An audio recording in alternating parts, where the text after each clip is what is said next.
À 50 ans, vous avez enfin décidé de reprendre la course à pied. Ça tombe très bien, car avec mon collègue Jérôme, kiné de l'équipe de France, on a synthétisé tous les conseils dont vous avez besoin pour reprendre la course à pied. Sauf qu'avant de vous donner tous ces conseils pratiques, je vous mets en garde. Vous devez faire attention à un élément en particulier.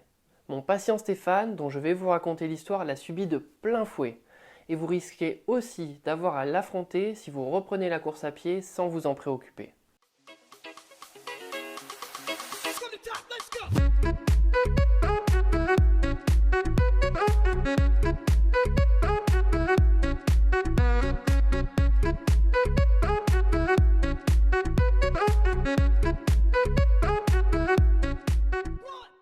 J'ai 51 ans, 3 mois, 6 jours et à peu près 2 heures. Je m'en rappelle encore très bien. Ce sont les premiers mots prononcés par Stéphane à notre premier rendez-vous. Il avait prononcé cette phrase en regardant sa montre. Même si je ne savais pas encore pourquoi il venait me voir, son âge était apparemment une donnée très importante. Stéphane voulait recommencer à courir.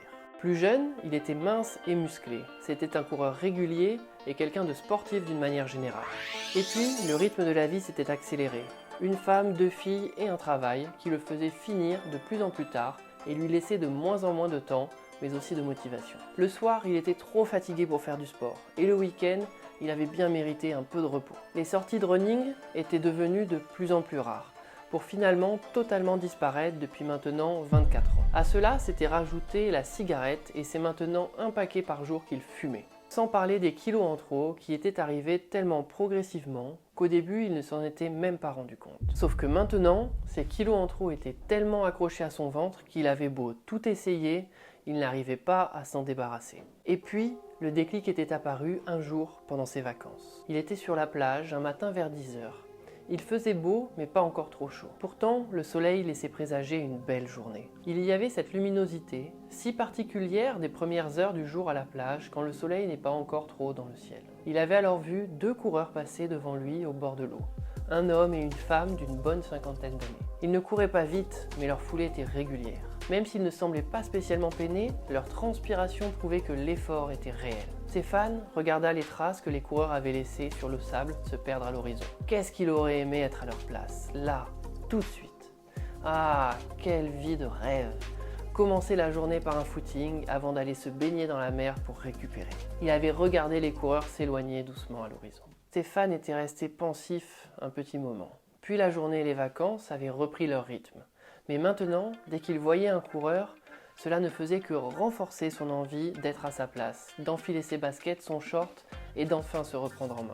À son retour des vacances, Stéphane était convaincu. Il allait reprendre la course à pied malgré 24 ans sans courir. Stéphane avait décidé de faire les choses bien, comme il disait.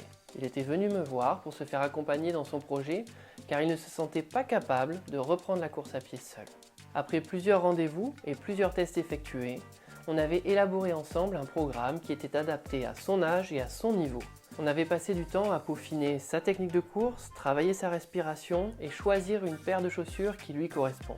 Stéphane était reparti chez lui avec beaucoup de conseils à appliquer et le descriptif complet de 35 séances de course à pied. Il était gonflé à bloc, ça se voyait, il allait réussir, ça se sentait. La course à pied allait enfin lui permettre de retrouver son dynamisme pour pouvoir profiter encore très longtemps de ses vacances et de ses voyages qu'il aimait tant. Notre prochain rendez-vous était dans 2 mois.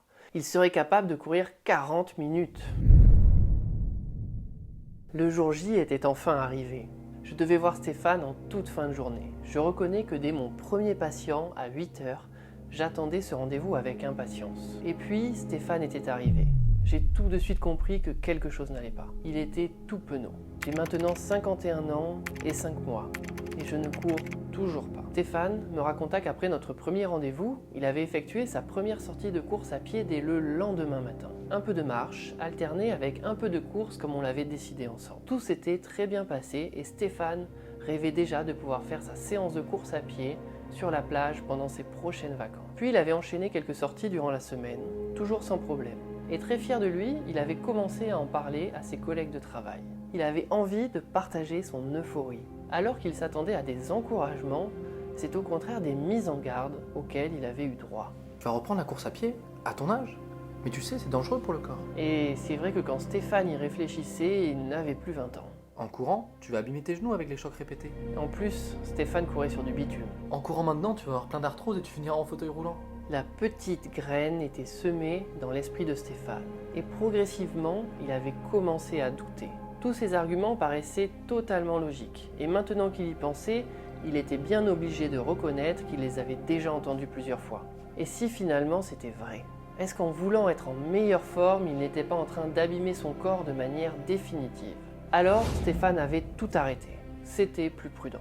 Il était pourtant dans une bonne dynamique, et il avait fait le plus dur en venant me voir et en effectuant ses premières sorties. Son entourage avait anéanti toute sa motivation avec des arguments que l'on entend régulièrement. Si c'est arrivé à Stéphane et à plein de nos patients, alors ça risque fortement de vous arriver aussi. Que faire dans ces cas-là? C'est très simple. Ne perdez pas votre énergie avec des explications. Votre énergie, gardez-la pour courir et pour surmonter les obstacles que vous rencontrerez sur votre chemin. Partagez juste le lien de cette vidéo et on va se charger du reste, de confronter la réalité scientifique à ces idées reçues. 1. La course à pied abîme-t-elle vos articulations et plus particulièrement vos genoux? 2. Les coureurs réguliers ont-ils de l'arthrose plus précoce? 3. Quant aux personnes qui ont déjà de l'arthrose, doivent-elles plutôt s'orienter vers des sports avec moins d'impact, comme le vélo ou la natation? Toutes ces interrogations reposent sur des fausses croyances selon lesquelles le cartilage de vos articulations n'a pas la capacité de faire face à un sport aussi banal que la course à pied. En suivant cette logique, les chocs lors de la pratique de la course à pied useraient vos articulations de la même façon que rouler 100 000 km sur l'autoroute use les pneus d'une voiture.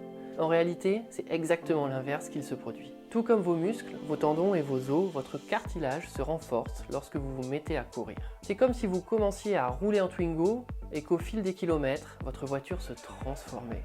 Les pneus s'épaississent et deviennent plus gros au lieu de s'user. Les amortisseurs deviennent ultra efficaces et encore mieux huilés qu'avant. Les petites pièces mécaniques qui pourraient s'abîmer deviennent progressivement incassables. Vous avez commencé votre voyage en Twingo et à force de courir, vous finissez en Ferrari. Je ne sais pas si vous vous rendez compte à quel point la capacité d'évolution du corps est incroyable. Tous vos cartilages sont en grande partie composés d'eau. Pendant la course, l'eau est repoussée hors du cartilage sous l'effet des compressions avant de réintégrer progressivement le cartilage après la course. C'est grâce à ces mouvements de fluide, pendant et après la course, que vos cartilages se nourrissent et donc se renforcent. Dites-vous bien que vos cartilages ne peuvent pas se nourrir d'une autre façon. Et surtout pas quand on reste assis toute la journée. Pour aller un peu plus loin, je dois vous présenter ces petites molécules, les glycosaminoglycans. Un glycosaminoglycan, c'est ça. Sympa, non ? Jérôme, je n'arrive pas à le dire, j'espère qu'ils vont être indulgents avec moi. Glycosaminoglycan. Donc ces glycosaminoglycans sont présents dans tous vos cartilages et ils adorent l'eau. Ils adorent tellement l'eau qu'ils vont attirer jusqu'à eux des molécules d'eau, rendant le cartilage encore plus résistant. De la même façon qu'un entraînement en musculation augmente vos fibres musculaires, les compressions répétées quand vous courez vont augmenter la production de glycosaminoglycans dans vos articulations. Et qui dit plus de glycosaminoglycans, dit des cartilages plus hydratés et donc des cartilages plus forts. C'est un cercle vertueux qui se met en place quand vous courez. Stéphane était sceptique. Raphaël, je vous aime bien et j'aimerais vraiment croire ce que vous venez de m'expliquer. Mais finalement, vous ne faites pas mieux que mes collègues de bureau. Eux disent que la course à pied est mauvaise pour les articulations, vous dites qu'elle est bénéfique. Personne ne m'apporte de preuves. Moi au final, comment savoir qui je dois croire? Je suis perdu. D'accord Stéphane, vous avez raison. Vous voulez des preuves scientifiques? Je vais vous en donner. Une étude scientifique publiée en 2010 prouve qu'après seulement quelques semaines de course, le nombre de glycosaminoglycans augmente dans vos cartilages. Quelques semaines. Vous vous rendez compte à quel point c'est rapide de renforcer vos articulations? Cette étude était composée de 19 personnes n'ayant jamais couru. Les 19 individus passaient une IRM des genoux au début de l'étude. Cette IRM révélait que les 19 personnes avaient en moyenne la même quantité de glycosaminoglycans dans leur cartilage. Ensuite, ces 19 personnes étaient séparées au hasard en deux groupes. Le groupe 1, 10 individus. Le groupe 2, 9 individus. Le groupe 1 a commencé un programme pour débuter la course à pied, alors que le groupe 2 a continué de mener sa vie sans courir. Après 10 semaines, les 19 individus ont passé de nouveau une seconde IRM. Les résultats des IRM étaient comparés entre la première et la 10e semaine pour chaque individu, mais également entre les deux groupes. Je vous rappelle qu'aucune différence en glycosaminoglycans n'était présente sur la première IRM entre les 19 individus.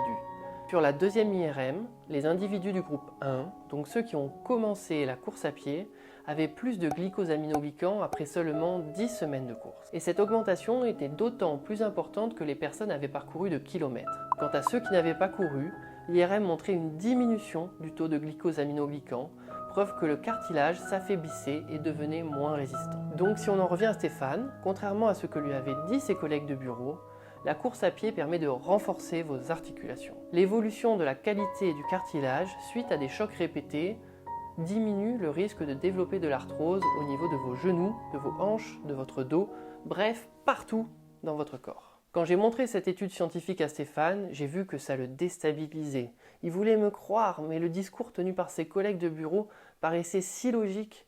Je devais aller plus loin. Cette fois-ci, je lui ai présenté une étude scientifique qui comprenait non pas 19, mais 100 000 individus. Dans cet échantillon de plus de 100 000 individus, 10,2% des personnes qui ne pratiquaient pas la course à pied avaient de l'arthrose de genou, alors que chez les coureurs réguliers, il y avait seulement 3,5% des personnes présentant de l'arthrose. Donc les coureurs avaient environ 3 fois moins de chances d'avoir de l'arthrose. Pour être tout à fait honnête, je dois aussi vous dire que les coureurs professionnels avaient eux 13,3% de risque d'avoir de l'arthrose. Donc il ne faut pas pour autant passer vos journées à courir.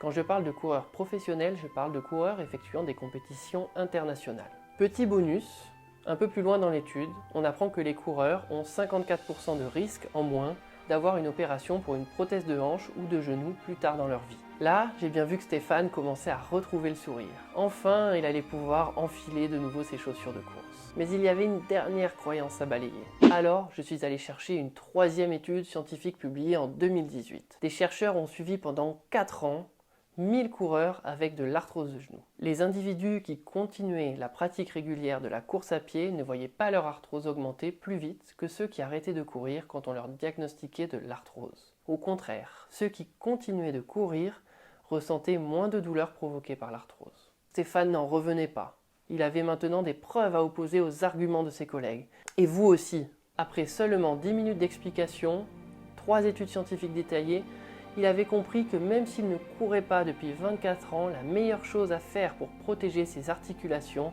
retrouver la forme et pouvoir profiter longtemps de ses voyages partout dans le monde, c'était de reprendre la course à pied sans plus attendre une seconde.